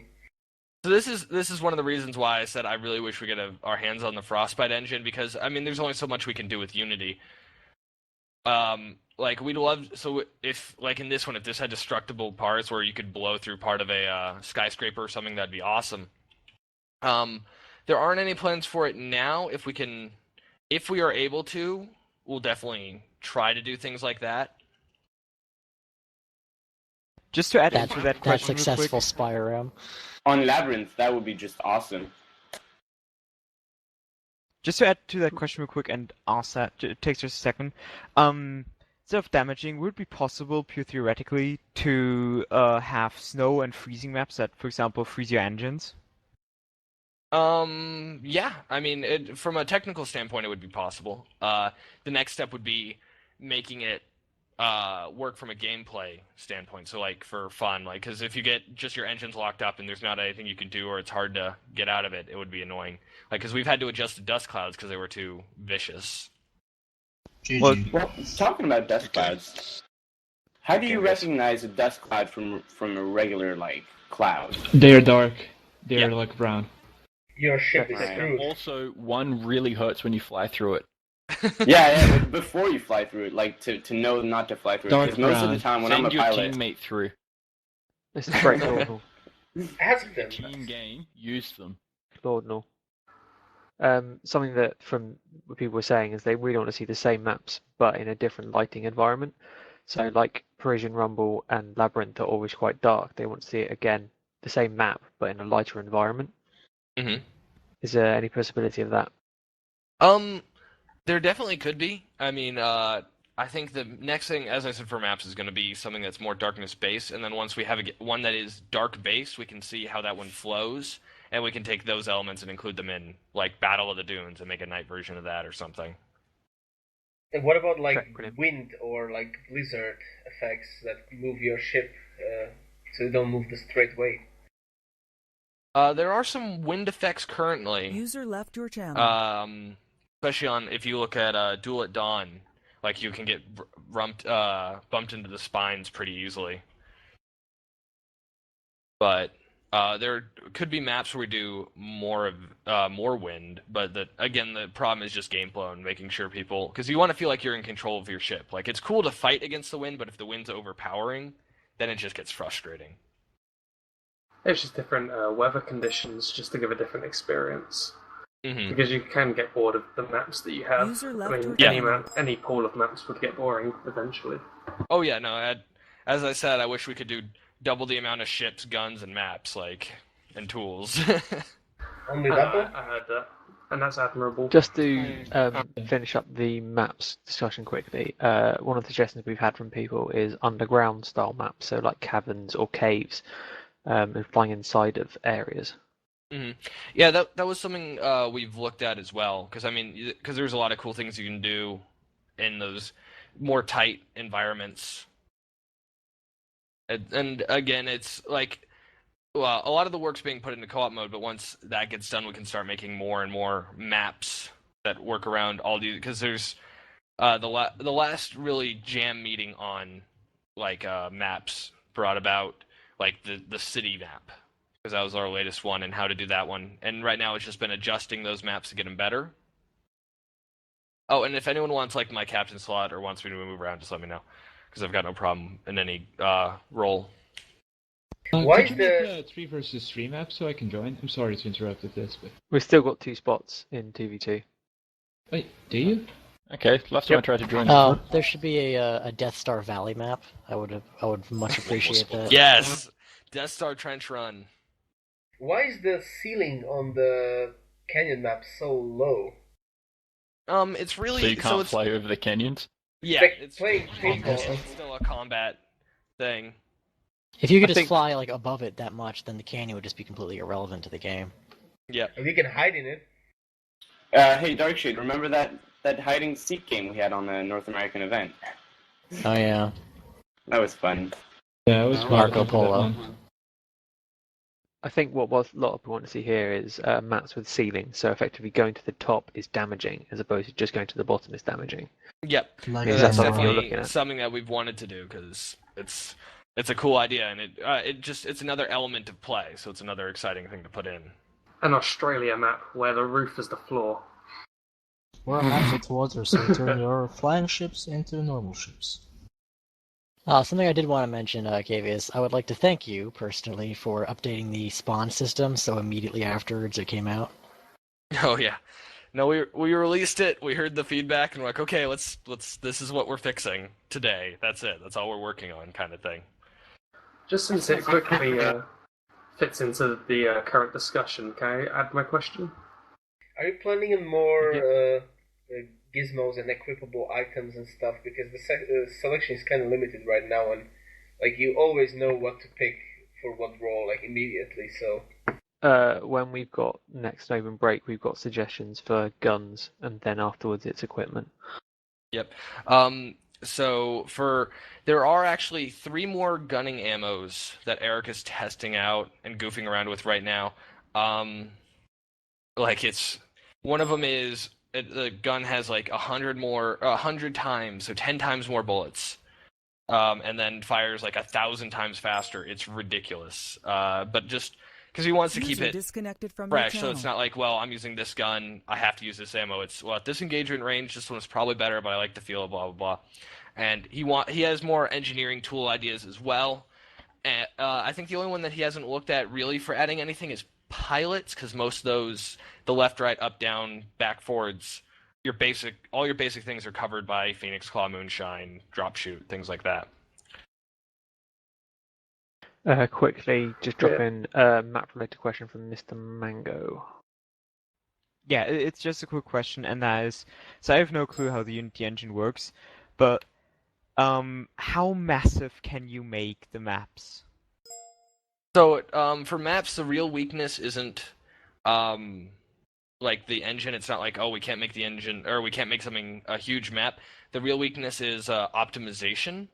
So we could make a ridiculous map. We could have 30 ships on each side. No one would be able to run it without a supercomputer.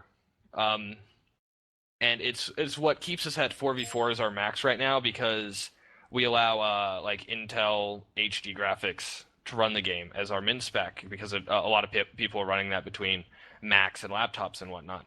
But if we increased it to even just 5 ships on each side, like if you had 5 galleons on each side, it would just decimate their computers. They would, the memory would just stop, kind of thing. How many polys does the galleon have? I don't know the exact number. I just know it's a lot more than any other ship. Like, there's been some optimization to lower it, but just the way the ship is formed and all that stuff, there's just a lot involved. Like, Well, actually, when we first made the mine launcher, that was one of the fears, is because it's an actual persistent thing, that it would take up too much polys. So we actually ran a test, 8 mobulas with 5 mine launchers each firing all their mines on the field, and seeing if it caused any lag. And luckily it didn't. And there was the most ridiculous minefield ever. One person went in, hit one, and it just set them all off. It was beautiful. Well, I would play a battle with 30 versus 30 ships, even with 1 or 2 frames. Or if I have to smoke my rig for it, I'm fine with that. Or sell my body to afford a supercomputer. Well, maybe the private servers will have that option. Okay, the next section of suggestions is game User modes. in your channel timed out. Just before we move on, can I, because mine's map related, it's Okay. only a quick one. What about, just because, for instance, on Canyon Ambush, as most of my questions have been, it tends to be a culture where people just camp in their User half of the entered map your channel. due to fear of meeting the enemy. What if there was something like collectibles floating in midair, something that would like buff every component of your ship for, I don't know, 5 seconds? Just something, or a certain amount of time. So Something that pickups. Yeah, pickups. That could be one way to solve it. Actually, Canyon Ambush, there has been a lot of talk in the office because there is a real weakness in that map even if it was a stronger idea to be more aggressive, which I feel like it sometimes is, it's not translating to the players, which is a failure on our part. It's not, our players are dumb. It's, we're not telling the story right, kind of thing. So it does need, one of the things we need to do is make it so people say, I need to get into grips with the enemy. And power-ups is one of the ways that you could do it. I don't think it really fits into the, wow, we are just dead. Into the ways that we are planning it. I know Eric's planning basically just some changes to the map so it doesn't feel as safe to be back there, kind of thing, is one of the things we wanted to look at. Maybe have the canyons throw boulders on you sometimes? Something like that, or even just the shape of it. I mean, little changes can make a large difference to how people perceive the game. I usually just hate to be a red player on that map. I think the problem you have with Canyon Ambush is one side is very open and one side is very enclosed. So if you're an enclosed, you've got a good team that has a very good enclosed warfare, and you stay at the start at the top, you don't have any incentive to move to the bottom because you're going to be putting yourself at a disadvantage. And then the opposite is true on the opposite side. User disconnected from your channel. I think this goldfish is having fun.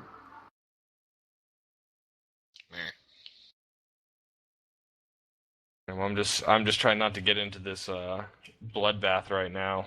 We're just casually sniping him, so it's fine. What I really like is that if you have a pierce damage, if you destroy the balloon, it gets applied to the hull. Yep. Really good tactics. That's for like any tool. So like if you hit the engine after the engine's been destroyed, the damage is then applied to the hull. It's the same for the balloon for basically every tool. It's why burst ammunition is good. Yep. Junker left side. Right. The next area of suggestions we've got is game modes. The first one is competitive sky whale hunting. I am a huge fan. There would be some difficulty in that, of course. Like the artists have actually, and so it's one of those secrets, not a secrets kind of thing that the art team has built sky whale models, and done a lot of concept work on making sky whales in their own time. Like it's just something they like, because we all like the idea of sky whales now. I forget which player said it first, but it's been a huge thing, part of our culture almost now. I think it came from the fact that when people started doing all harpoon junker matches. True.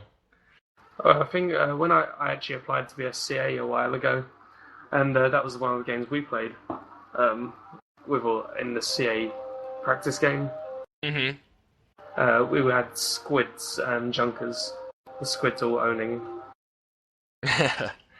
Yeah, back before the harpoon, so we had a huge physics upgrade, and it weakened the harpoon because there were so many more forces included on it. We would do all squid harpoon matches, and ramming only, and it was ridiculous. Yeah, that sounds awful. Modular harpoon matches are my favourite. Because you get you get five targets on the front. It's great. True, yeah. These away. matches were before there was even a mobula, though. It was back in the day of just a couple ships, basically. I assume the answer to this is no, but is there scope to, say, run more people on a galleon and less people on a squid within your team, keeping it 8 overall? That was actually the original idea. Is we'd have multiple or different a variable number of people per ship. So the galleon would have 5 per ship, and the squid would have 3 because there's just so much more to cover. But it became a balancing thing because if you put 5 people on a galleon, it actually becomes ridiculous because you can have one person on the hull and everyone else on guns pretty easily. And I'm stuck in a dust storm. This is for else. Oh, come on, engines. To move us on to the next game mode question. The second one was search and destroy style targets. So each team has targets they're trying to defend or attack kind of thing? More on the style of there is a target on the ground or in a building or something designated as the destroy target, and the team that destroys it gets the point, and then there's another target. So there's been ideas like that's been talked about. Really, and as I said, more game modes is something we'd always love to do. Right now, it's fixing the capture point game modes. It's been more on on our minds, just because they weren't formatted correctly, I guess would be the words for it, for our style of play. And you'd have we recently had on a dev game an hour-long Anglican Raiders map, and not hour-long good match, just hour-long because it was pretty equal. You got 2 points per point. Yeah, kind of thing. That's also why Eric's designing a new weapon called the beanbag gun, which will take the heavy slot on a goldfish or a spire or galleon, and the main idea of it is it'll push people away. The next set of ideas is items, so you can add on to the end of that any ideas that you've got that we have not thought of, which would be great. For the items, so the main one is the engineering or the gunner items, which are being tested now. I just say we should leave it until we finish with the map ones, and okay. We'll do it in a second. Sure thing. Because we've got the last one for the game mode suggestions, which is free for all. Mm-hmm. Which I think is going to be dismissed quite quickly. Yeah, so we talked about free-for-all because the 1v1 situation doesn't work as well.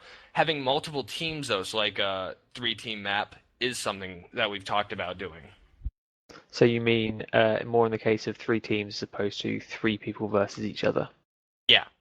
So 2v2v2 we could do. So the ships are built to work in the very least pairs sometimes, or they work really well in triples, or they work really well quadruple, but not solo.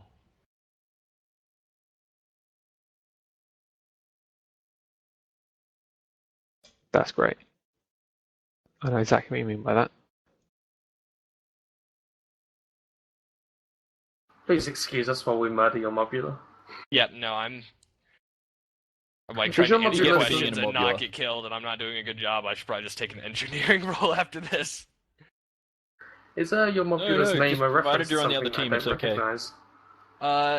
So that my mobula is named. Does anyone? The name is the Aaron Burr. Does anyone know who Aaron Burr was? I know who Aaron Burr is. Yeah. So, guy who shot Hamilton. That's what I will always know him for. He was also arrested for treason for trying to become the king of Mexico. He was a crazy guy. What a don. Yeah, and I named this ship the Aaron Burr because I hated repairing on it, and Aaron Burr is like a terrible villain in my mind. So, and to see who the real history buffs are, because he's well known enough to be known, but he's not like common knowledge. He's not taught in every high school history class. Repairing on a mobula is criminal. I hate this goldfish. Oh, we Mobula almost is got the the only galleon. ship that I will quite happily say that you don't need a gunner on, and I'm a gunner at heart. Yeah. No, it's a very tough ship. There's no doubt about it. I've seen some competitive teams do just ridiculous stuff with it though. It works fantastically well because if you set up the guns correctly, you don't need a gunner. You just have your engineers running the right ammunition for the right gun, and they're in the correct section for it. Yeah. Because you limit it to the top gun and the two side guns, and then fixing them and the back engine and the bottom. Each side has a bottom section. One has the hull, one has the balloon, then has the rear engine and the front gun, and then that's 3 engineers in each of those sections. That's where you play it. Yeah, and it's a fantastic ship to bring in because it completely changes the dynamic. Because 5 front guns, I mean, you can put out so much damage. But then again, if you're putting out that much damage, you're so susceptible to damage. You don't have I love the sight of when you pilot a mobula and just seeing 2 Gatling guns coming from your left, one from your left, one from your right, and then just seeing the hull armor just go. You mean and then suddenly and mortar? No, I go 2 Gatlins, one on the left, one on the right, and then I say switch, and then they'll hop up onto the top deck where they fire mortars off wax. Since you we're just talking need about 2 guns, may Sorry, I ask Carol. if there's like any Mine's the other way nerfs around. or They something jump down coming because it's out? easier to get down than up. I find. Yeah, but you're typically going to be on the Gatling guns, aren't you?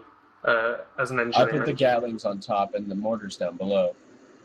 So I do have a very important question about the mobula. Have you guys found the secret on the mobula? Is that potted plant? Because I think we found most of them. No, Which one? no, not a potted plant. The okay, actually, Sky whale? This snowman, the secret snowman on the mobula. On a mobula? I found it on a map. Yeah. Nope. There's one. The artist hid on the mobula. Okay, I'm looking your mobula now. I'm gonna find this thing. Actually, I probably shouldn't tell them because now my crew aren't gonna actually fire weapons. They're just gonna be looking for Oh yeah, sorry. the snowman. You picked the right time to do it. When the Did you name it? Did you name the snowman? So, Break, Nuclear Crisis, you had a question.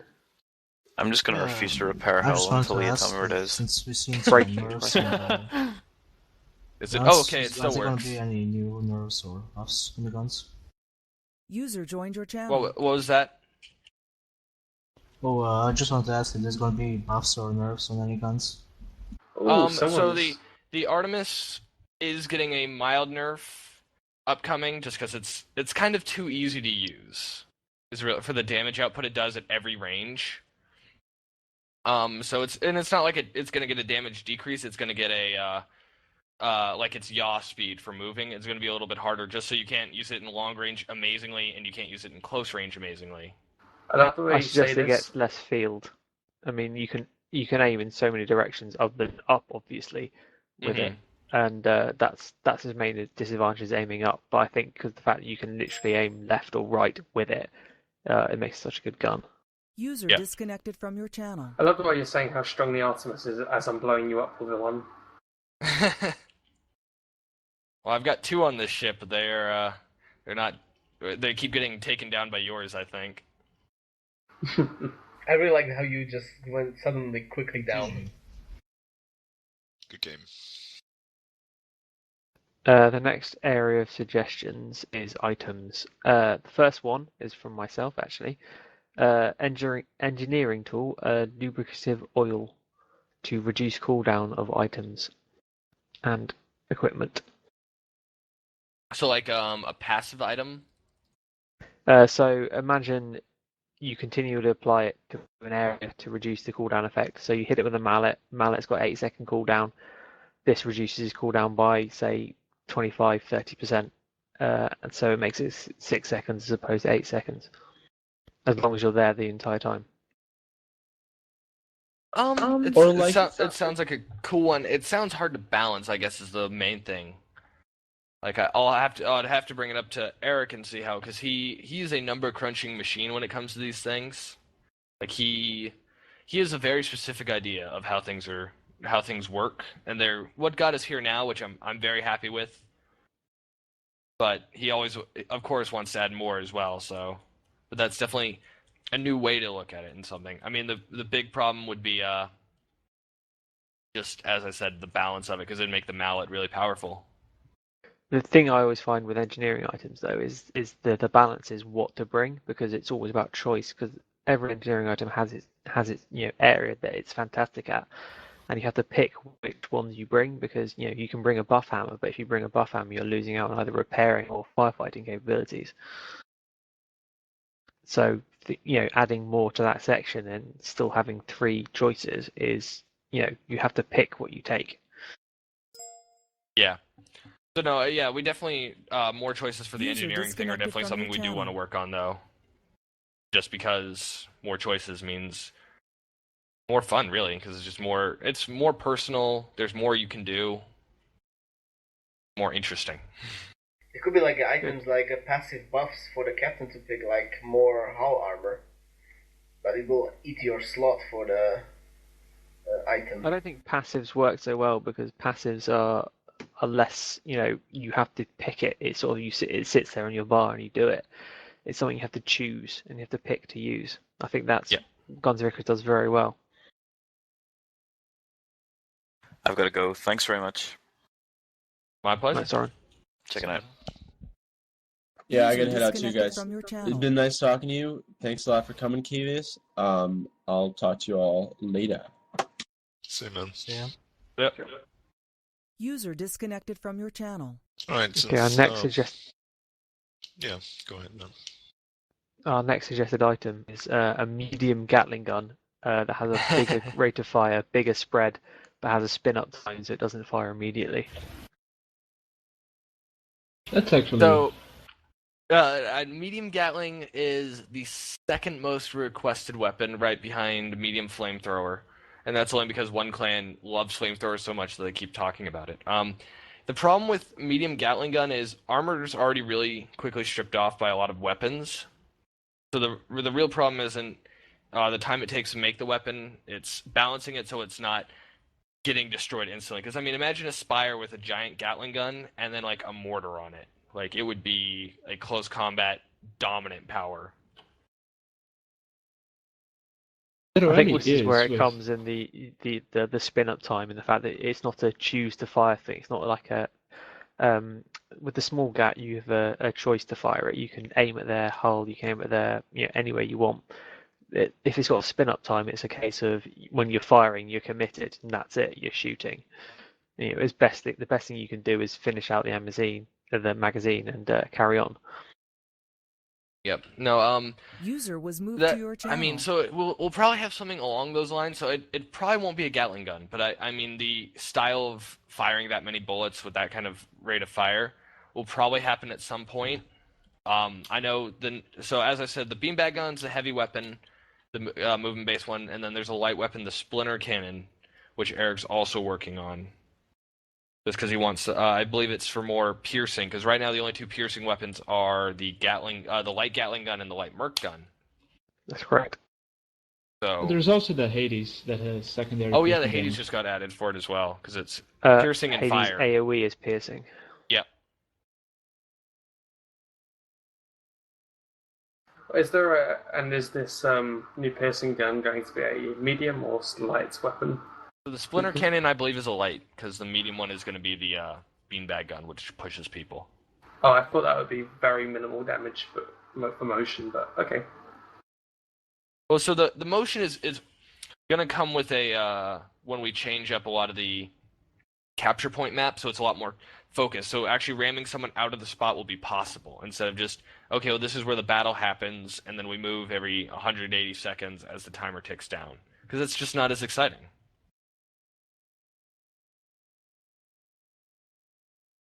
Okay. Next suggestion for gun, medium gun. Railgun, single shot, you hold down for increased damage and reduced drop. Sounds awesome. And a lot, I don't want to say no to anything. It's just like the heavy Gatling, because I mean, as time goes on, we might find a good niche for it or something that's like that. But I mean, it's definitely an interesting element to charge up time. I don't, because I guess, because what it sounds like, or for its combat role, it would sound a lot like basically a medium mercury cannon. Exactly. That's the description I got given when I was writing this question. Ah. Yeah, so I mean, something like that is definitely possible. The fear is always we don't want to make the long range game too powerful, because there's you're going to spend a lot of time at long range as It you're trying to already get in is. close. Yeah. When you have matches that are not 2v2, teams that pick long range usually win, unless it's a really tight map. Yeah. Well, I mean, as long as both members of the team actually play long ranged, you have a distinct advantage. yeah. Well, I mean, because long range weapons right now are really powerful between Artemis, Mercury, Lumberjack, and Heavy Flak. I mean, you can definitely kill someone at long range, which is something we want. I mean, we want it to be deadly. It used to be worse before the Merc gun used to be able to destroy weapons, destroy armor, and hull by itself. Like, people would take ships that were just Mercury cannons. It was a balanced mistake. The only problem is the range you can actually shoot at with it. Mm-hmm.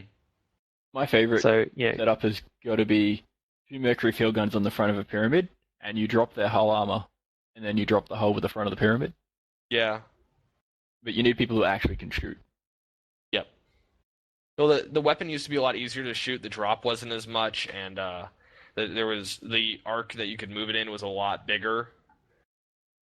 This was, oh my god, it was a rough week after we made, because we made a change, like a small change to how damage was done, and it just buffed up the gun ridiculously.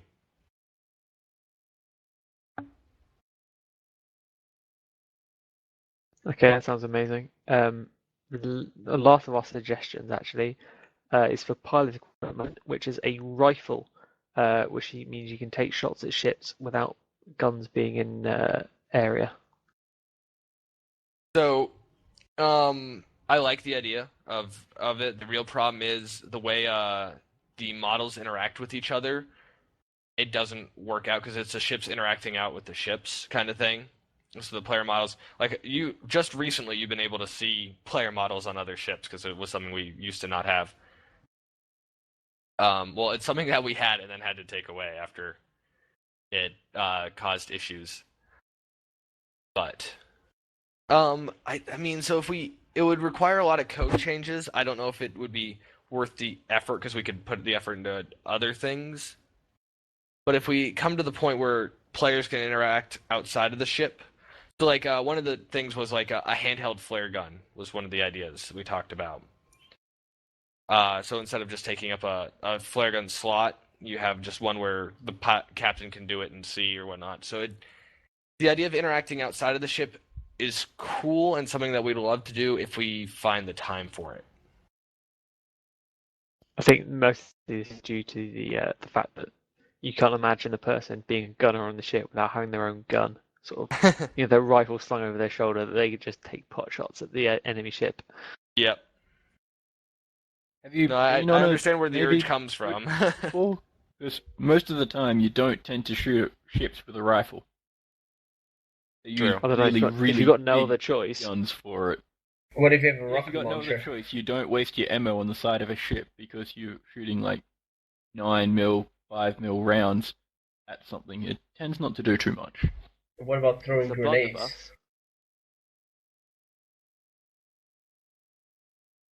How about Air Buccaneers and Guns of Icarus crossover? Crossover with what with Guns of Icarus? Air Buccaneers. Those were we got to meet the Air Buccaneers guys. They're really cool devs and whatnot, and we really like them. So it's unfortunate that their game did not do well. It's actually we've been really pleasantly surprised and happy with how well Guns of Icarus has done. Because I mean, there's a lot of online games where a year later they're gone. I mean, you go onto their store page when they have a sale because you're checking it out, and the first thing people say is, "Well, there's no one in the matchmaking or in the lobbies." I'd like a quick shout out for Post-Apocalyptic Mayhem. I loved that game to death, and it never got a community.